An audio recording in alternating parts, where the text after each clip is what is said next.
The air in Cleargate Airport's first-class lounge hung heavy with the scent of luxury, crisp linen, polished leather, and the faint tang of champagne lingering like a promise.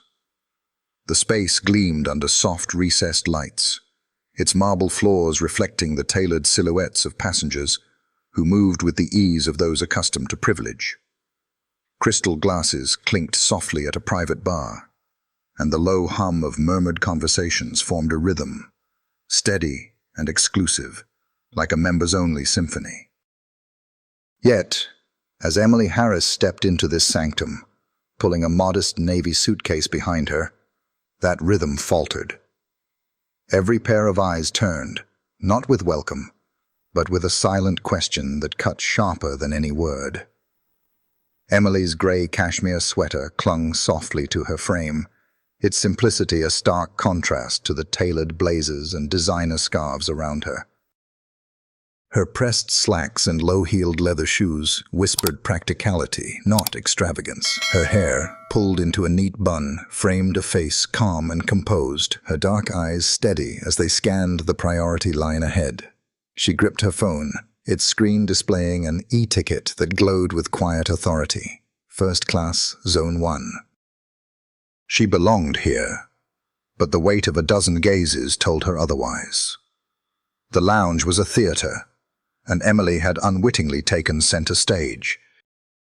A man in a pinstripe suit paused mid-sentence, his fountain pen hovering over a leather-bound notebook. A woman with diamond studs tilted her head, her lips parting slightly as if to speak, then closing again. The gate agent, a young man with a practiced smile, faltered as his eyes flicked from Emily's suitcase to her face.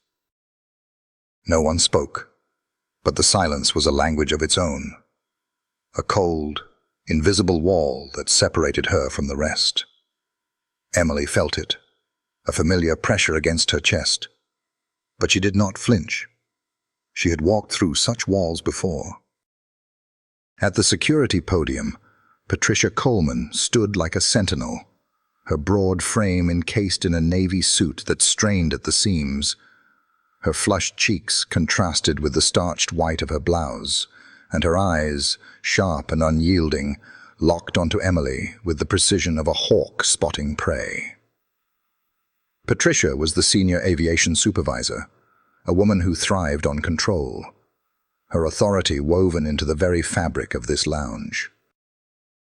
She did not scan the room as a supervisor should, her gaze fixed on one point.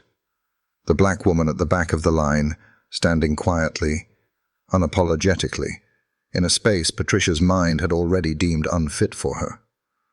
Patricia's fingers twitched, brushing the walkie-talkie clipped to her wrist. Her lips barely moved as she pressed the button, her voice low and flat, as if reporting a spilled coffee rather than a person. Delta 7. Check the subject at the end of the priority line. Possible entry into the wrong zone. The words were clinical, but their intent was not. Emily's suitcase, her sweater, her very presence. They did not match Patricia's mental checklist of what a first-class passenger should be. To her, Emily was an anomaly, a glitch to be corrected. Emily stepped forward, her shoes whispering against the marble. She felt the eyes following her, not curious, but calculating, as if each glance were a tally mark against her right to be here. She knew this script, had lived it in boardrooms, elevators, and countless other spaces where her skin was the first thing noticed and the last thing forgotten. But she had learned to move through it with a grace that disarmed, a calm that unnerved. Her fingers tightened briefly on her phone, then relaxed. She would not give them the satisfaction of a reaction. Patricia's gaze never wavered.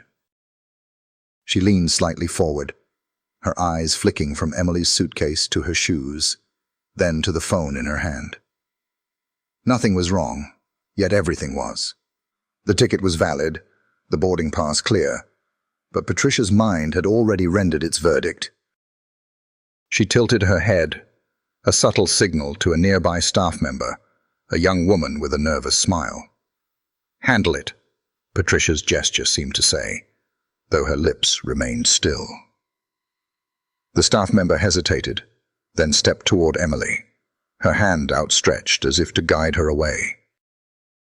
Emily stopped, her eyes meeting the young woman's for a fleeting moment. The staff member's smile faltered, caught between duty and discomfort. Emily's voice, when she spoke, was soft but steady, each word deliberate. "I am in the correct line. My ticket is clear." The statement was simple, but it landed like a stone in still water, rippling through the lounge. The staff member froze, glancing back at Patricia, who stood unmoving, her expression a mask of cold certainty. The air grew thicker, the silence louder. Passengers shifted in their seats, pretending to read magazines or check their phones, but their attention remained fixed on the unfolding scene. Emily stood tall, her posture unyielding, her face a study in composure. She knew what was coming, had anticipated it from the moment she stepped into this lounge. The walkie-talkie crackled softly, and 2 security officers appeared at the edge of the lounge, their hands resting on their radios, their eyes already searching for her.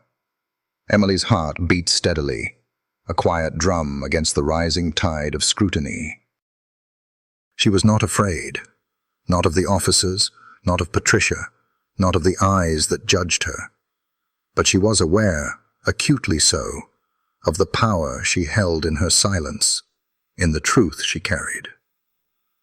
As the officers approached, their boots thudding softly against the marble, Emily's lips curved into the faintest of smiles. Not a smile of defiance, but of certainty. This was only the beginning, and she was ready for what came next. The priority line at Cleargate Airport's first-class lounge moved with the sluggish precision of a well-rehearsed ritual, each passenger stepping forward to present their credentials, their wealth and status worn as casually as their tailored coats. Emily Harris stood at the back, her navy suitcase resting lightly against her calf, her phone still glowing with the e-ticket that marked her place among them. The air was cool, laced with the sharp scent of espresso and the faint rustle of expensive fabrics, but the weight of scrutiny pressed harder than the climate control. She felt it in the sidelong glances, the tightened lips, the way the space around her seemed to contract, as if her presence were an intrusion to be contained. At the screening counter, Patricia Coleman loomed, her broad silhouette framed by the sleek security podium. Her navy suit, stiff and immaculate, seemed to absorb the light, and her eyes, narrowed to slits, fixed on Emily with an intensity that bordered on accusation. Patricia's fingers hovered over the touchscreen in front of her, but her attention was not on the data. It was on the woman approaching, her simple gray sweater and unadorned posture a silent challenge to the supervisor's rigid worldview. Emily stepped forward, her movements deliberate, her face a mask of calm resolve. She extended her phone, the e-ticket's barcode stark against the screen. First class, Zone 1, verified.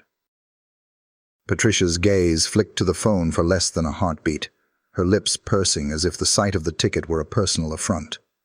She leaned forward, her voice flat, stripped of warmth. "You may be in the wrong line." "Economy is over there."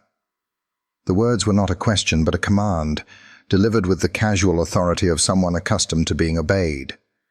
No greeting, no verification, no pause to consider the evidence before her. The dismissal was as instinctive as it was final. Emily's expression did not waver. She lifted her chin slightly, her dark eyes locking onto Patricia's with a quiet intensity that seemed to still the air between them. "I know exactly where I am standing," she said, her voice soft but unyielding, each syllable a measured defiance. The lounge, already hushed, grew quieter still, the clink of glasses and murmur of conversations fading into a tense void. Passengers nearby shifted, their curiosity thinly veiled as they pretended to adjust their bags or glance at their watches. Patricia hesitated, a flicker of uncertainty crossing her face, gone as quickly as it appeared.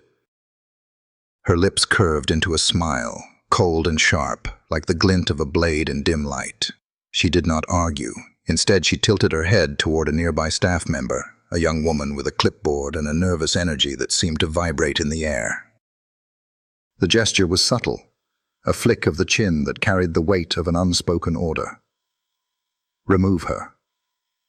The staff member, her name tag reading Claire, stepped forward, her hand hovering as if to guide Emily away from the line.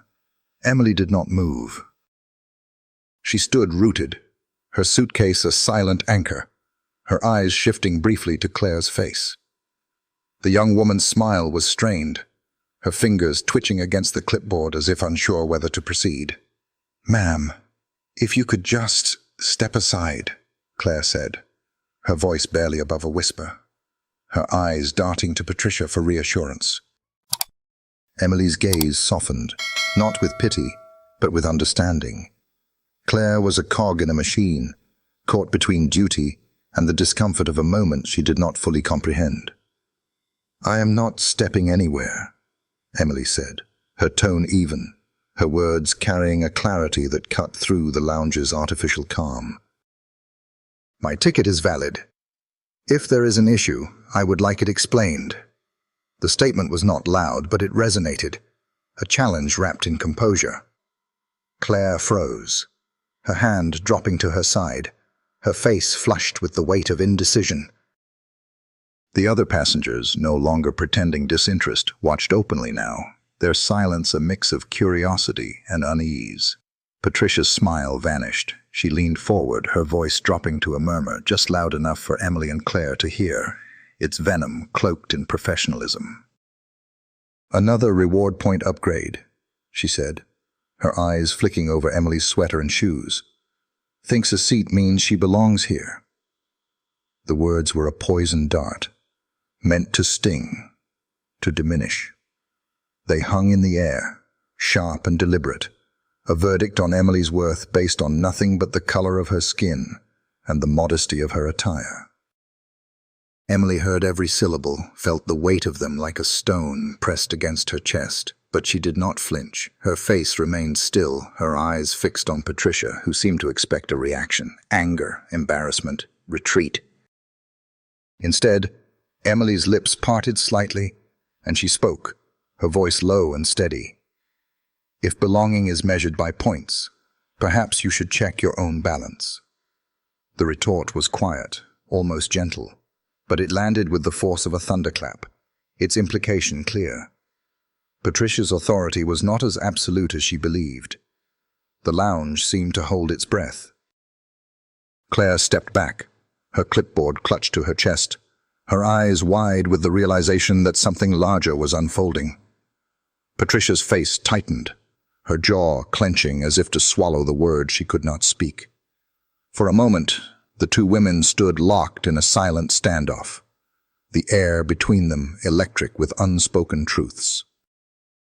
Then, the crackle of a walkie-talkie broke the tension, and the two security officers, summoned earlier, stepped closer, their presence a looming shadow at the edge of the scene. Emily's heart pulsed steadily, a rhythm of resolve that drowned out the noise of judgment around her. She knew this moment, had lived it in countless forms since childhood, when her mother's quiet strength taught her to stand tall against those who saw only her skin. But this was not just about her, it was about every person who had been dismissed, diminished, deemed unworthy by a glance. As the officers approached, their hands resting on their radios, Emily's fingers brushed the phone in her hand, its screen still glowing with the ticket that held more power than anyone in this lounge could yet comprehend. The officers stopped a few feet away, their eyes scanning her with practiced suspicion. One, a man with a weathered face, spoke first. His voice clipped. "Ma'am, we need you to come with us for a quick check." The words were polite, but their intent was not. Emily nodded, her movement slow and deliberate, as if granting them permission rather than complying. She picked up her suitcase, her gaze lingering on Patricia for a final moment. a silent promise that this was far from over. As she followed the officers toward a side corridor, the lounge exhaled, passengers returning to their conversations, their relief palpable. But Emily felt no defeat. She walked with the same steady grace, her mind already turning to the next move. The ticket in her hand was not just a pass to a seat. It was a key to a truth that would soon unravel the carefully constructed world of those who thought they could judge her.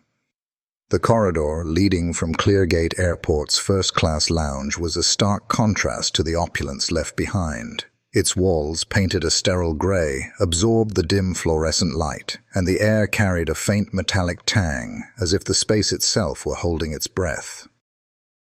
Emily Harris walked between the two security officers, her navy suitcase rolling softly behind her, its wheels a steady whisper against the linoleum floor. The officers' boots thudded in rhythm, their radios crackling with faint static, but Emily's steps were measured, her posture unbowed. She was not a prisoner, though the weight of their suspicion tried to cast her as one. They reached a door marked Security Courtesy Room for internal use only, its sign printed in crisp, multilingual text. The male officer, his face lined with years of routine, pushed it open, revealing a small, windowless space that felt more like an interrogation cell than a courtesy. A metal table sat at the center, its surface reflecting the harsh white light from a ceiling fixture. Two chairs, their vinyl cushions worn, faced each other across the table, and a faint hum from the air conditioner filled the silence. Emily stepped inside, her suitcase coming to rest beside her, and took the offered seat without hesitation, her movements calm, almost ceremonial. The male officer, whose name tag read Officer Daniels, sat across from her, flipping open a notebook with a practiced flick of his wrist. His partner, a younger woman with sharp eyes and a name tag reading Officer Lopez, stood near the door, her hand resting lightly on the tote bag Emily had placed on the table. Daniels cleared his throat, his voice flat, as if reading from a script. "Full name, please." "Emily Harris," she replied, her tone clear and even, offering nothing beyond the question. Her eyes met his, steady and unblinking, a quiet challenge to the formality of the moment. "Destination and purpose of travel?" Daniels continued, his pen scratching against the notebook. "Seattle." "Business. Conducting an internal review for a strategic partner." Her answers were crisp, each word chosen with precision, revealing only what was necessary. Daniel scribbled, his brow furrowing slightly, as if her brevity unsettled him. Lopez, still standing, shifted her weight, her gaze flicking to the tote bag. Without asking, she reached inside, her fingers brushing past a laptop and a handwritten notebook before closing around a sealed envelope. Its red wax seal, embossed with the tri-branch logo of the Advalink Group, gleamed under the light, a silent declaration of authority. Lopez held it up, her eyes narrowing as if expecting to find contraband. "What's this?" she asked, her voice sharp with suspicion. "Work documents," Emily said, her tone unchanged, though her gaze sharpened slightly, locking onto Lopez's. "Confidential." "Can we open it?" Lopez pressed, turning the envelope over, her fingers hovering near the seal. Emily leaned forward, just enough to draw their attention, her voice low but firm, each word landing like a stone in still water. "If you want to read that, you will need a lawyer and a court order." The statement was not a threat, but a boundary, clear and immovable. The room fell silent, the hum of the air conditioner suddenly louder in the absence of words. Lopez froze, her hand stilling, while Daniels glanced up from his notebook, his pen pausing mid-stroke. Lopez cleared her throat, a subtle cue to de-escalate, and slid the envelope back into the bag. She zipped it shut with a quick, almost reluctant motion, her eyes darting to Daniels for guidance. Emily sat back, her posture upright, her hands resting lightly on her lap. "If this is a random check, please log it accordingly," she said, her voice steady, her words carrying the weight of someone who knew the rules better than those enforcing them. "But if this was requested by someone specific, I want the reason in writing." The officers exchanged a glance, a flicker of unease passing between them. Daniels closed his notebook, his fingers tapping the cover as if searching for a response. Lopez shifted again, her hand brushing her radio, but she did not speak. The silence stretched, thick with the tension of a moment teetering on the edge of revelation. Emily's calm was not passive. It was a force, a quiet storm that seemed to press against the walls of the room, demanding acknowledgement.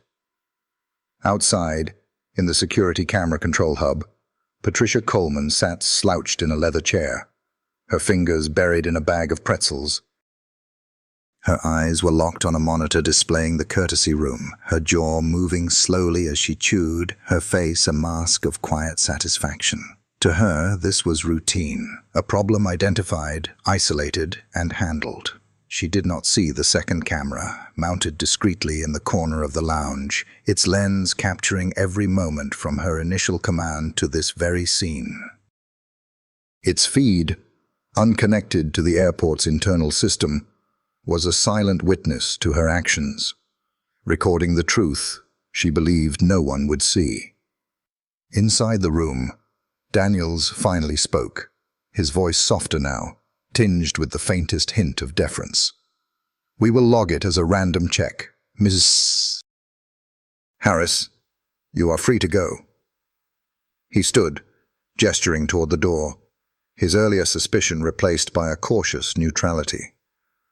Lopez handed Emily her bag, her movements quick, as if eager to end the encounter. Emily rose, her suitcase rolling smoothly as she followed the officers back to the lounge.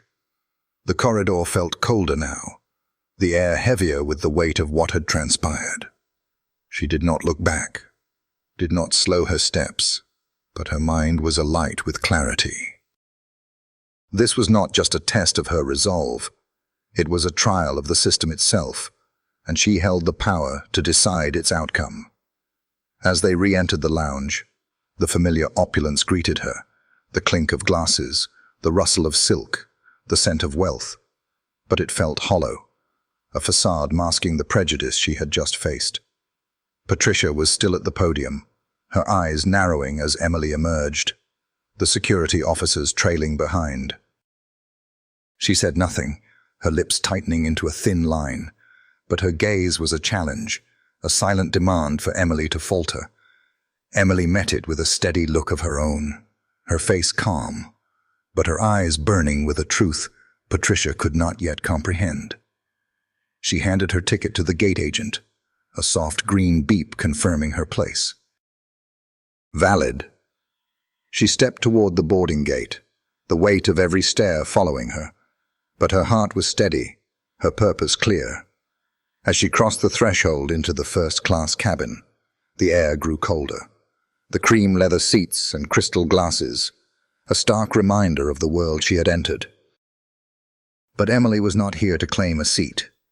She was here to claim a truth, and the trial was far from over. The first-class cabin of Grand Sky Airline's Seattle-bound flight was a cocoon of curated luxury, its cream leather seats gleaming under soft ambient lighting, the air laced with the faint perfume of citrus and wealth. Crystal glasses clinked faintly as passengers settled in, their movements smooth, practiced, as if the cabin were an extension of their own private domains. Emily Harris stepped aboard, her navy suitcase sliding into the overhead compartment with a quiet thud. She felt the weight of eyes again, not the overt stares of the lounge, but subtle, fleeting glances, like shadows slipping across a wall. She was an anomaly here, her grey sweater and modest demeanor a silent rebellion against the cabin's unspoken dress code of excess. Emily took her place at seat 1C, her movements deliberate, her face composed. The cabin hummed with low conversations, The rustle of silk scarves, the soft chime of notifications from high-end smartphones. Beside her, in seat 1A, sat a man in his 50s, his tailored charcoal suit exuding the confidence of old money. His silver cufflinks caught the light as he adjusted his watch, and a faint scent of menthol tobacco clung to his collar. He glanced at Emily as she settled in, his eyes lingering just long enough to register her presence before returning to his tablet. The look was not hostile, but it was not welcoming either. A silent assessment, as if measuring her right to share his space. The cabin door hissed shut, sealing the world outside. Emily's hands rested lightly on her lap, her phone tucked into her tote bag, its screen now dark, but its power still pulsing in her mind. She was not here to relax, not here to blend in. Every moment in this cabin was a continuation of the trial she had begun in the lounge, a test of the systems and souls that surrounded her. She gazed out the window, where the tarmac shimmered under the late afternoon sun, and steeled herself for what she knew would come.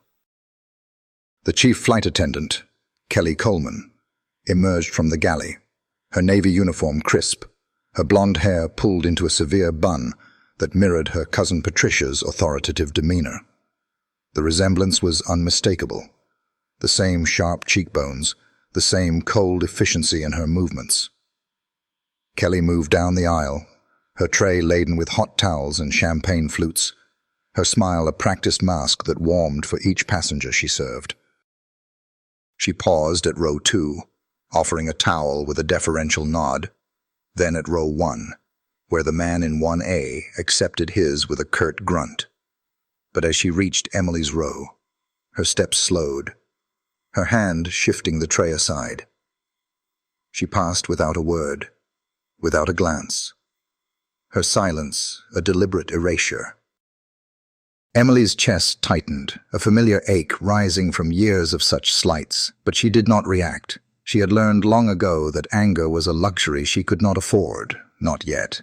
Instead, she looked up just long enough to memorize Kelly's face, the slight curl of her lip, the way her eyes avoided contact. It was a face she would remember, a piece of the puzzle she was assembling. The man beside her, 1A, noticed the omission, his lips twitching into a smirk. He leaned slightly toward Emily, his voice low, meant for her ears alone. "Guess nowadays anyone with a few bucks can squeeze into this world." The words were a barb, cloaked in casual observation, but they carried the weight of assumption.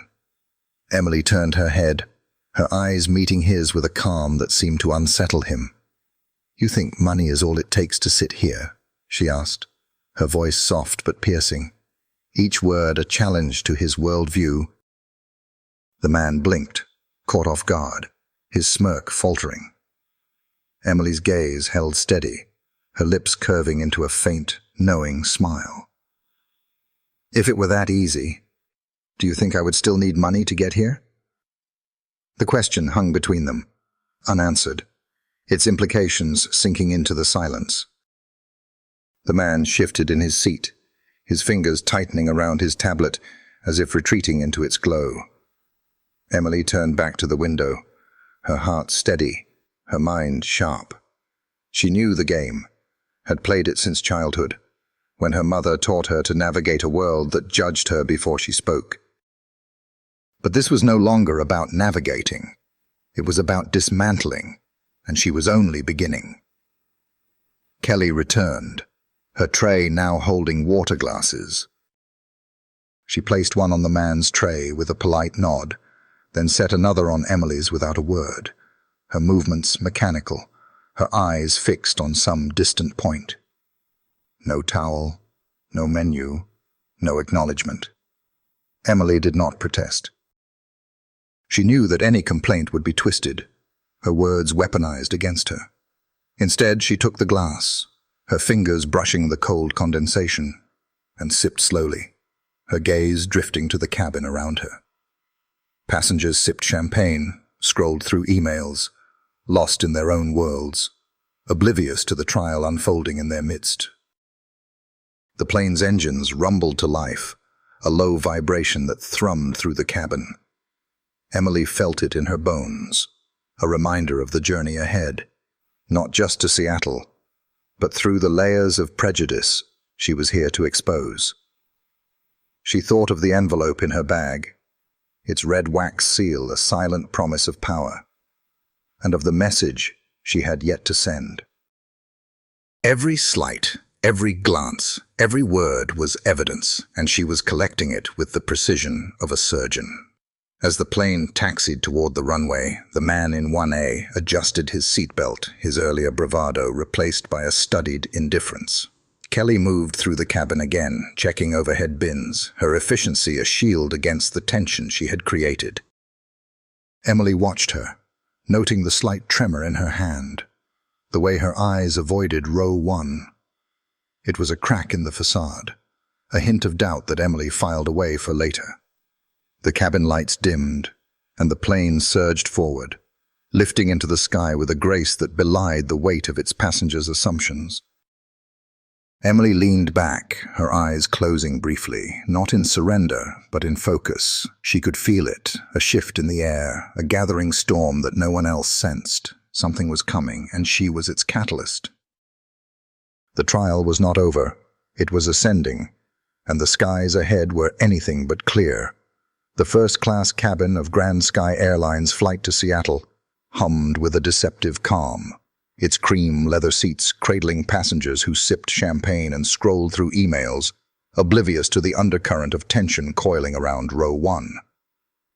Emily Harris sat in seat 1C, her posture upright, her hands resting lightly on her lap, the glass of water on her tray untouched, since Kelly Coleman placed it there with silent disdain. The plane cruised at 35,000 feet, the engine's low drone a steady pulse beneath the clink of crystal and the rustle of silk. Outside, the sky was a deepening indigo, streaked with clouds that seemed to mirror the gathering storm within Emily's mind. Every glance, every slight, was a thread in the tapestry of evidence she was weaving, and the moment to pull it tight was drawing near. Kelly Coleman reappeared from the galley, her navy uniform as crisp as her earlier dismissal, her face a mask of professional detachment. She moved through the cabin with purpose, checking seatbelts, offering refills, her smile reserved for those she deemed worthy. As she approached row 1, her steps slowed, her eyes flicking briefly to Emily before settling on the man in 1A, who accepted a fresh champagne flute with a nod. Kelly's tray hovered near Emily's seat, but no offer came. No water, no wine, no acknowledgement. The omission was deliberate, a continuation of the invisible wall she had built in the lounge, and Emily felt its weight press against her chest. Emily's fingers brushed the edge of her tote bag, where the sealed envelope with the Advalink Group's red wax emblem lay hidden, a silent reminder of her purpose. She had endured worse than this. Classrooms where her hand was ignored, boardrooms where her voice was drowned out. But this was different. This was not just about her. It was about every person who had been dismissed, their worth reduced to a glance. Her calm was not surrender, it was strategy, and the time for action was now. Kelly paused at the front of the cabin, her back to Emily, conferring with a junior attendant in hushed tones. The exchange was brief, but Emily caught the subtle tilt of Kelly's head, the way her eyes darted back toward row 1. Moments later, Kelly turned, her expression cool, and approached Emily's seat, leaning in slightly, her voice low but heavy with authority. "Excuse me, ma'am. We need to ask you to move to the back row. There has been a last-minute adjustment to the front cabin's weight distribution." The words were absurd, a flimsy excuse draped in the guise of protocol, and they hung in the air like a challenge. Nearby passengers glanced over, their curiosity veiled by the pretense of reading or adjusting their headphones. The man in 1A shifted, his lips twitching with the ghost of a smirk, as if the request confirmed his earlier jab. Emily's heart pulsed steadily, her mind sharp, cutting through the lie with surgical precision. She met Kelly's gaze, her eyes calm but unyielding, and spoke, her voice soft yet resonant. "Am I heavier than everyone else in this cabin?" The question was a blade, clean and precise, slicing through Kelly's facade. The attendant flinched, a flicker of uncertainty crossing her face, but she recovered quickly, her tone firm. "This is not personal. We are following safety protocol. Your cooperation is appreciated." The words were rehearsed, a shield against accountability, but they crumbled under the weight of Emily's scrutiny. Emily leaned forward slightly, her voice steady, each word a deliberate step toward truth. "I understand," she said, her eyes never leaving Kelly's. "And I am also following standard internal procedure, so I will ask again. Why am I the only passenger being asked to move?" The cabin grew quieter, the hum of the engines louder in the absence of chatter. Passengers no longer pretended disinterest. Their eyes were fixed on the unfolding scene, magazines forgotten, screens dimmed. Kelly's jaw tightened, her fingers gripping the tray as if to anchor herself. She dipped her head, her voice low but insistent. "We need you to relocate. We are not authorized to provide further explanation." The air thickened, charged with the tension of a moment teetering on the edge of confrontation. Emily's gaze held steady, not to provoke, but to make something clear. She was not invisible, and she would not be moved. Without breaking eye contact, Emily reached into her tote bag, her movements slow and deliberate. She pulled out her phone, its screen glowing as she opened an internal app, its interface marked with the Advalink Group's tri-branch logo. Her fingers moved with quiet precision, tapping a blue icon and typing a single line. "Trial complete. Submit file code to corporate." She pressed send, the action as silent as a whisper, but as powerful as a thunderclap. The message winged its way to headquarters, a signal that would shift the balance of power in ways Kelly could not yet fathom. Kelly, unaware of the seismic shift, took half a step back, her eyes narrowing at Emily's calm. Something in that composure, unshaken, unapologetic, seemed to unnerve her. Emily placed the phone on her tray, her gaze lifting to meet Kelly's one final time. "If this airline truly has a weight problem," she said, her voice soft but deep, "maybe it is not the passengers who need relocating." Her lips curved into a smile, not bitter but profound, the kind that lingered like a warning. Kelly froze, her tray trembling slightly in her hands. No reply came. She turned sharply, her heels clicking as she retreated to the galley, her composure fraying at the edges. The man in 1A shifted uncomfortably, his earlier smirk gone, replaced by a tense silence. Passengers whispered now, their voices a low buzz, but Emily remained still, her eyes drifting to the window, where the sky was now a velvet black, pierced by distant stars. She felt the weight of their stares, but they no longer mattered. The trial was complete, and the verdict was hers to deliver. In the galley, Kelly stood out of sight, her hands gripping the counter, her breath uneven. She did not know what Emily had done, but the weight of that final smile pressed against her, a premonition of consequences she could not yet name. 1,000 miles away, at Advalink Group headquarters, a signal decrypted in a secure server. Level 2 trial complete. Initiate emergency personnel review. The message was a spark, igniting a chain of events that would soon reach this very cabin. Emily leaned back in her seat, her hands folding gently in her lap, her heart steady. The plane flew on, cutting through the night, But the true journey was unfolding within these walls. She was not just a passenger. She was a force, and the skies ahead were charged with the promise of justice. The plane touched down at Seattle-Tacoma International Airport at precisely 5:34 p.m., its wheels kissing the tarmac with a soft shudder that rippled through the first-class cabin. The cream leather seats, now warmed by hours of occupancy, creaked as passengers stirred, reaching for their bags, their minds already shifting to meetings and dinners. Emily Harris remained seated, her hands folded in her lap, her dark eyes fixed forward as if the journey had not yet ended. The air was thick with the scent of luxury perfume and the faint tang of recycled cabin air, but beneath it lay a tension, unspoken yet palpable, as if the plane itself knew the trial was not over. The cabin doors hissed open, and passengers began to file out, their voices a low hum of privilege and purpose. Emily's neighbor in 1A, the man in the charcoal suit, stood abruptly, his cufflinks glinting as he retrieved his briefcase, avoiding her gaze. Kelly Coleman, the chief flight attendant, stood near the galley, her navy uniform still crisp but her face taut, her eyes darting toward Emily with a mix of defiance and unease.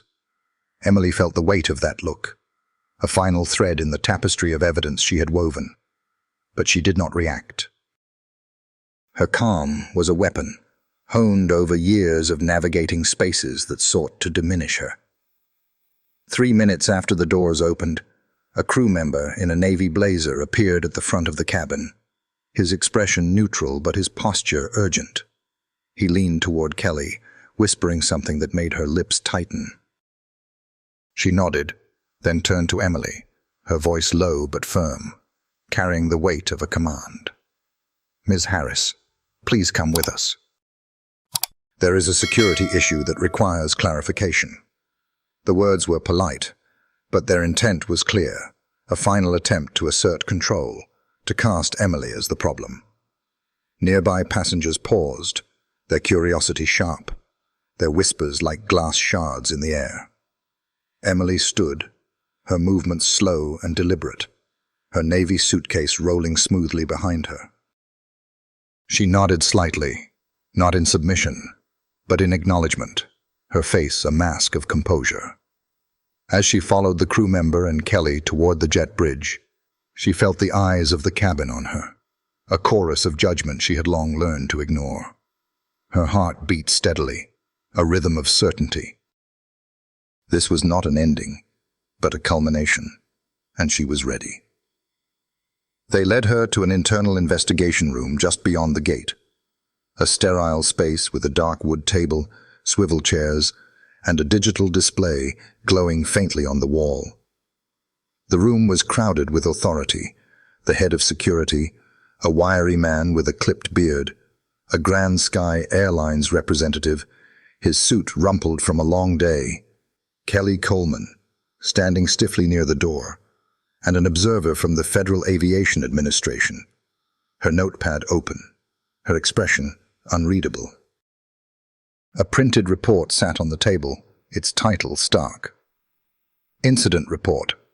Passenger, Emily Harris.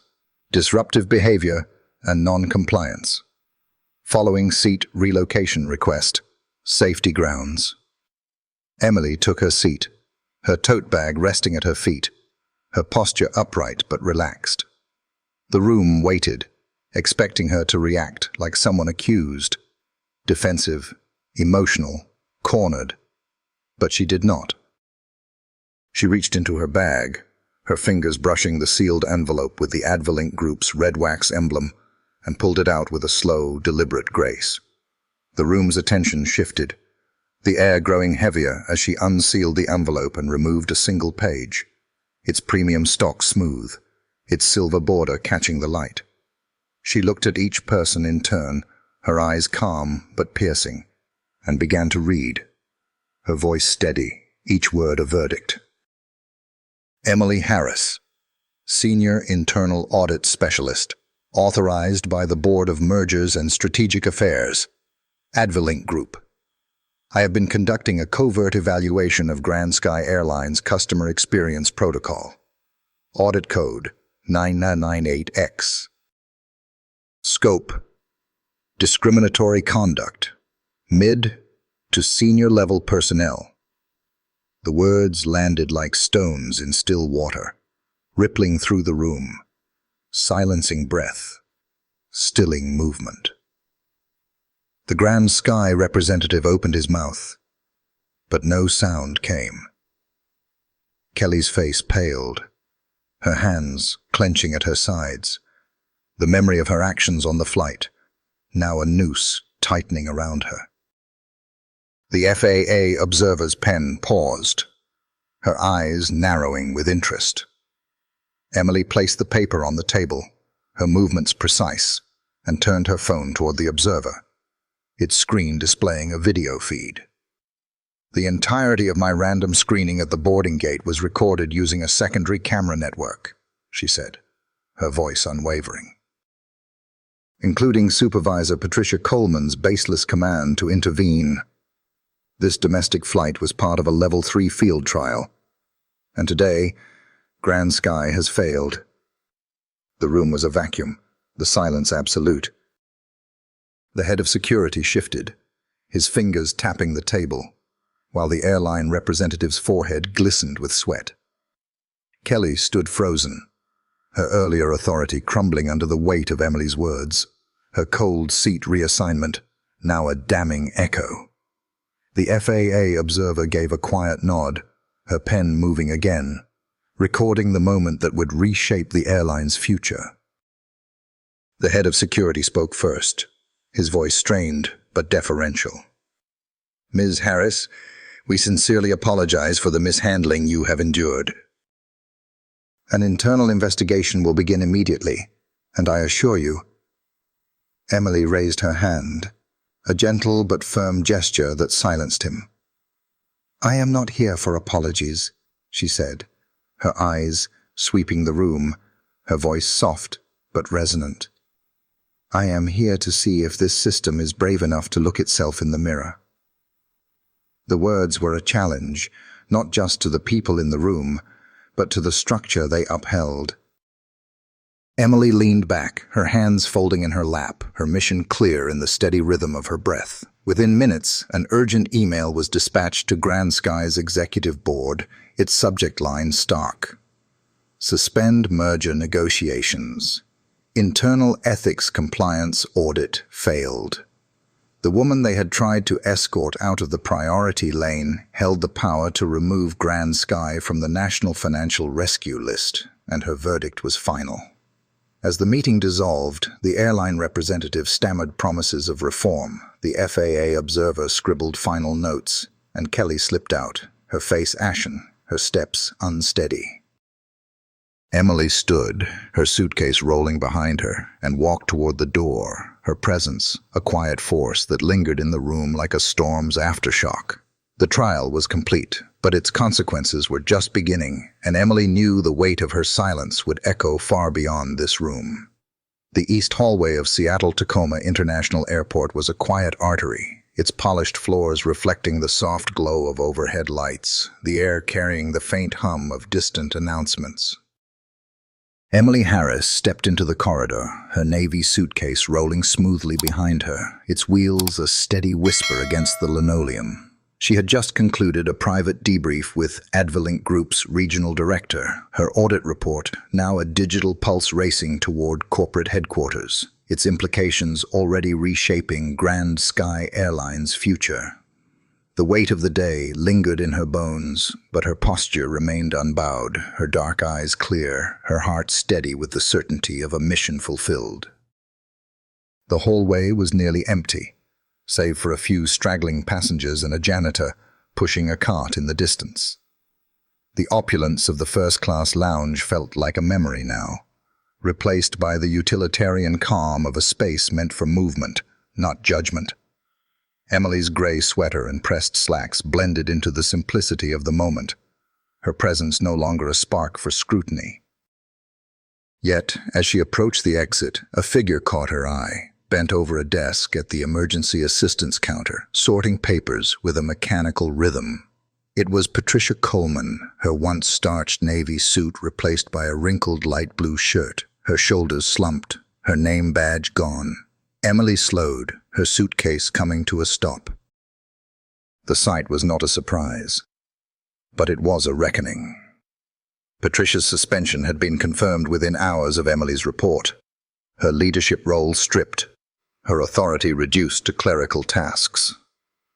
The woman who had once commanded the priority line with the flick of her wrist now moved with the quiet resignation of someone who had lost more than a title. Emily's gaze lingered, not with triumph, but with a profound clarity. This was not about vengeance. It was about accountability, and the truth had carved its own path. Patricia felt the weight of Emily's presence. Her hands stilled, her eyes lifting slowly, as if drawn by an invisible thread. Their gazes met, and for a moment, the hallway seemed to hold its breath. Patricia's face was a map of conflict, shame, defiance, and something softer, perhaps regret. But no words came. Emily's lips pressed together, a gentle gesture, not of contempt or pity, but of acknowledgement. She stepped closer, her voice low, each word deliberate, resonating in the quiet space. "You were right," she said, her eyes steady.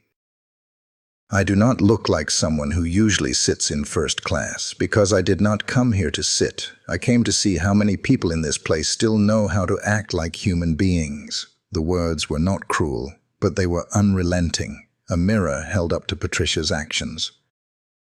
Patricia's lips parted, but no sound emerged, her hands trembling slightly as they gripped the papers.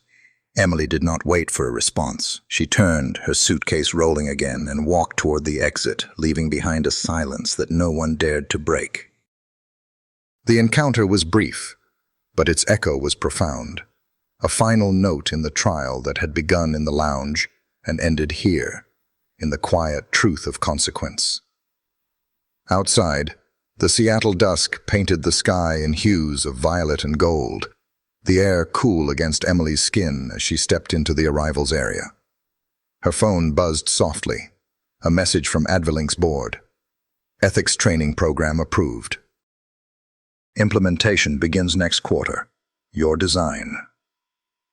The $3.8 billion relief proposal for Grand Sky Airlines was now contingent on this program, a structure Emily had crafted to ensure no one else would face the dismissal she had endured. She slipped the phone into her bag, her heart light, but not unburdened. Victory was not the goal, change was, and she had planted its seeds. The fallout at Grand Sky was swift. Kelly Coleman, Patricia's cousin, was permanently reassigned, her first-class duties revoked, her career tethered to the back of the plane. Every staff member involved in the incident was required to submit a written report and complete Emily's specialized training, a course designed to dismantle the biases they had wielded so carelessly. The media flurry was brief, the story fading as new headlines took its place, but for those involved, the lesson lingered, sharp and indelible. Emily gave no interviews, sought no spotlight. She sent a single email to Grand Sky's internal message board, its words simple but resonant. "I do not need an apology. I only hope you never do this to anyone else." The message spread quietly, a ripple through the airline's ranks, a reminder that power was not in titles but in actions, and that silence could speak louder than any shout. As she walked toward the taxi stand, the city's lights twinkling against the evening sky, Emily felt the weight of the day settle into something new, not exhaustion, but resolve. She thought of her mother, who had taught her to stand tall in rooms that tried to shrink her, and of the countless others who faced similar walls daily. This was for them, for the next person in line, for the truth that deserved to be seen. The taxi's door closed with a soft thud, and Emily leaned back, her eyes drifting to the horizon. The trial was over, but its echo would endure, a quiet force that had made an entire system bow its head. Justice was not always about setting everything right. Sometimes it was about ensuring those who stepped on others walked with the weight of their own regret. As the car pulled away, Emily's lips curved into a faint smile, not of triumph, but of certainty. She had not just won. She had changed the rules, and the world would feel it, one silent step at a time. Black CEO forcibly escorted off plane. Her $4 billion response crashed the airline's stock.